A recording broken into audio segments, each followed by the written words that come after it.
So just to kind of set the scene, in general, what I try to do in my writing about Spinoza is to articulate my sense that Spinoza's political works are really like the culmination of his philosophy in this attempt to understand the domain in which human freedom is framed, lived, and constantly reimagined. So it's fundamental that Spinoza's political philosophy is integrated into his metaphysics and his philosophy of affect and so forth. So for that reason, what my main interest is in how we should understand how the epistemology and psychology of the ethics are playing out in the political domain. So I'm not so interested in Spinoza's own political ideas, even insofar as we can speculate as to what those might have been. I don't think those matter so much. I think that Spinoza could be wrong about his own political commitments in the context of his own philosophy. And I tend to think that interrogating the Spinozan mechanics, as it were, to some extent does tell us something. We touched yesterday on the thought that Spinoza is more useful for diagnosing political issues sometimes than for resolving them. But I do think that when we interrogate how the politics works, then we can think that there are at least some indications of what counts as good and less good practice in politics. So my paper's motivated by the central tension in the TTP, which several speakers have already mentioned, that on the one hand, the state is able to legitimately demand obedience, absolute obedience from those who live within it, even when, as he says, those who hold power command the greatest absurdities. And on the other hand, that the purpose of the state is freedom. So the state is the arena for the realization of human freedom. So I want to highlight some important elements in Spinoza's general characterization of the state, which I take to extend to social formation in general. So we talk about the state, but it needn't be a state. It might be just a kind of more like a community group or any kind of self-determined, to some extent, group of people. So first of all, states and other social formations are embodiments of they embody a partial recognition among people. So when I say recognition, I'm not suggesting that there's some special perception of a shared essence of humanity or subjectivity, but rather, in line with Spinoza's stipulation that we know ourselves and other things only through the ideas of our bodies, the recognition is phenomenological. We recognize some similarities of effect between ourselves and others, effects such as appearance or actions or affective responses to the world. And to recognize such similarities is to recognize a potential for engaging in shared projects. It's a recognition of at least a partial agreement in nature. And to take joy in such potential as offering the opportunity to increase our power of persevering in being. And to deflect any thought that this is perhaps an over-optimistic picture, whether on Spinoza's part or on mine, I'd say that such phenomenological recognition, grounded in inadequate ideas, is only partial, and it needn't even be mutual or symmetrical. So recognition might include, I'm not saying this is the optimal case, but recognition might include recognizing another human being as a potential source of one's own empowerment and enslaving them. The notion of a shared project only needs to be one in which human beings work together. So how they work together is going to be unimportant for that general principle of recognition grounding social formation. Because it seems to me that philosophically, Spinoza must be committed to the thought that any social formation, whatever degree of inequity it involves, is just more empowering for all those involved in it than the hypothetical limit case of a solitary human being. But of course, that doesn't in any way exclude us from judging some social formations as being really better than others in either a pragmatic or indeed a philosophical sense. So that's the first thing. Social formations are grounded in recognition, recognition of agreement in nature. And second, social formations are discrete entities with their own power to persevere in being. In other words, they're not just aggregations of the people who hold citizenship or live within their laws or whatever. So in the ethics, we see that the compositionality by which individuals that agree with nature can increase their power in a shared project gives rise to a new entity which wields their combined power, and that has to be wielded in a unified way, even while each person party to the entity retains their natural right. And the consequence of that is that in any shared project there are two dimensions of potentia: that of the project itself, in this case the state, and that of the people who comprise the shared project.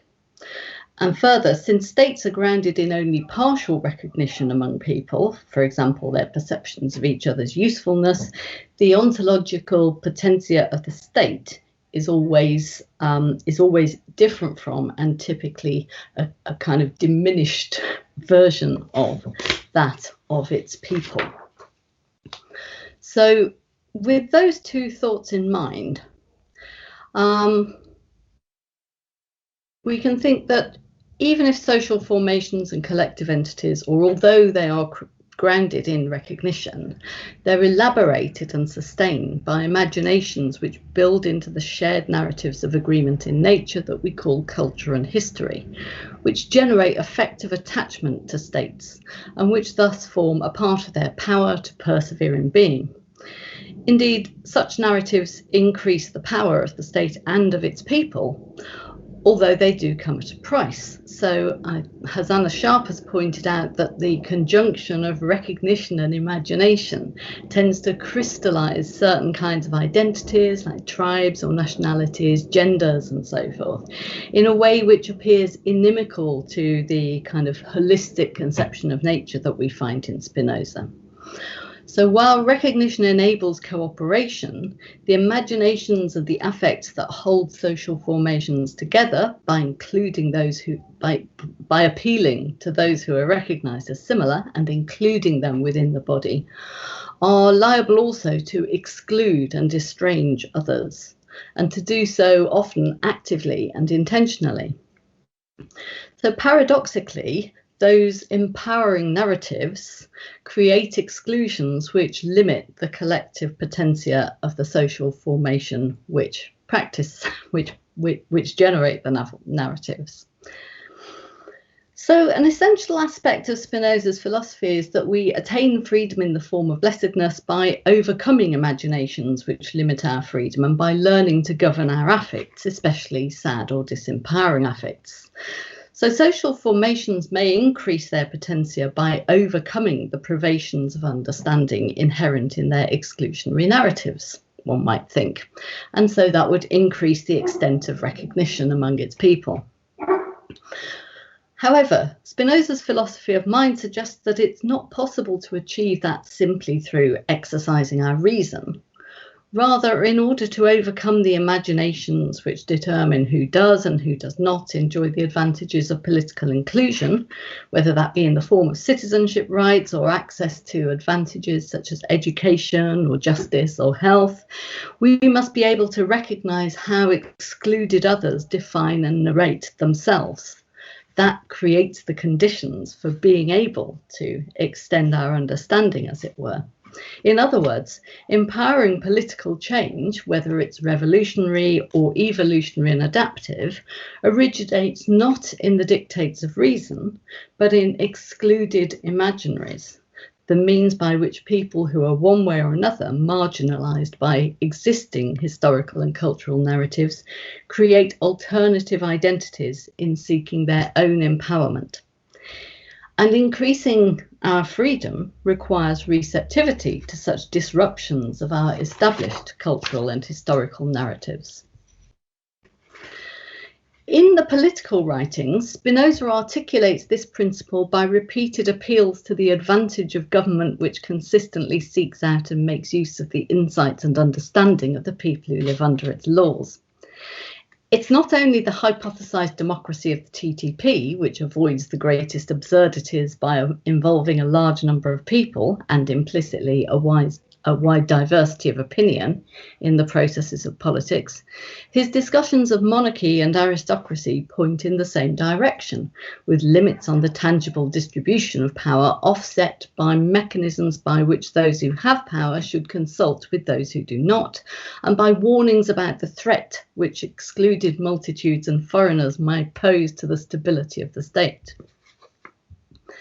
But cultivating the receptivity needed to create the conditions for increasing the potentia of the state is no simple matter, given that the identity of those within the state, and arguably especially those who hold power, is bound up with the very institutions and narratives those very institutions and narratives seen as bound up with the institutions and narratives which exclude others. So effective experiences of those institutions and narratives as empowering or successful stands in the way of an appreciation of their limitations. Further, there's just no easy solution to this relative privation of political understanding in the form of taking inspiration from other states or societies, for example, because interpreting and contextualizing the examples of others is equally effectively charged. Learning the lessons of history, as Spinoza often appears to aspire to do in both the TTP and the TP, means understanding all of the advantages and disadvantages of one's own political context. But it seems that those who already enjoy political rights are not in the optimal epistemic position to achieve the understanding which would enable consideration of how to increase the collective potentia of the state. So what are those who don't enjoy such rights but wish to lay claim to them? In effect, they're rebels, at least in the terms of the TTP. They stand at the limit of the political in exemplifying the privation of the current laws and institutions of the state relative to the potentia of its people. So Spinoza, there's been quite a bit of scholarship around Spinoza's use of positive exemplars as a source of political insight in Spinoza's writings. So we have exemplars of reason in the Ethics, exemplars of scripture in the TTP, exemplars of history in the Tractatus Politicus. And I suggest that the rebel functions in Spinoza's writings as a negative exemplar, a source of political insight into the consequences of a mismatch between the state's potentia and actions and the constituted potentia of its people. A rebel needn't even be overtly political. Anyone is a rebel, in effect, who finds themselves unable to obey the laws, or who cannot suppress seditious opinions, which are such as to destroy the agreement by which each person surrendered his right, as Spinoza says in chapter 20 of the TTP. Destroying the agreement, those situations seem surprisingly commonplace, really. So on Spinoza's account, people cannot help but speak and act on their thoughts. And that means that laws which, for example, exclude women from entering public spaces, or which criminalise homosexuality, or which have effects of racial discrimination, are by definition never fully upheld, even by people who aren't directly affected by them, but simply disagree with them, and may just be impossible to comply with by people who are directly disadvantaged by them. So the position of the rebel need not be a self-conscious revolutionary position. It may simply be somebody who's standing right at the limit of what's possible within the institutions of the state. As negative exemplar, the rebel offers an opportunity for recognition of the state's failure to enhance potentia for some of its people, and of how it might increase its own potentia and the potentia of all by addressing this failure. The rebel enacts a contrary position in that they act in accordance with their natural right on the one hand, but against the right of the state, and therefore against the enhancement of their own power on the other.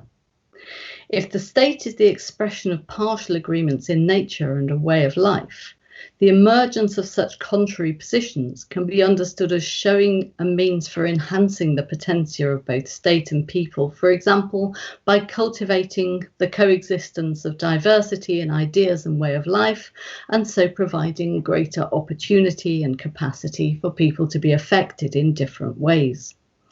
The rebel acts as a negative exemplar, not in providing an alternative narrative perspective of which the politician needs to take account because it's in the frame of political discourse, but by showing or enacting the incompleteness, that is, the inadequacy of the state's current constitution and sustaining fictions.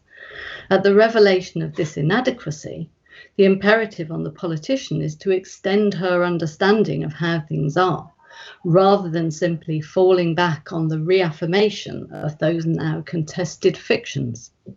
We can thus see that good politics means the state moves from simply reifying or embodying recognition to cultivating and enacting new recognitions. Thank you.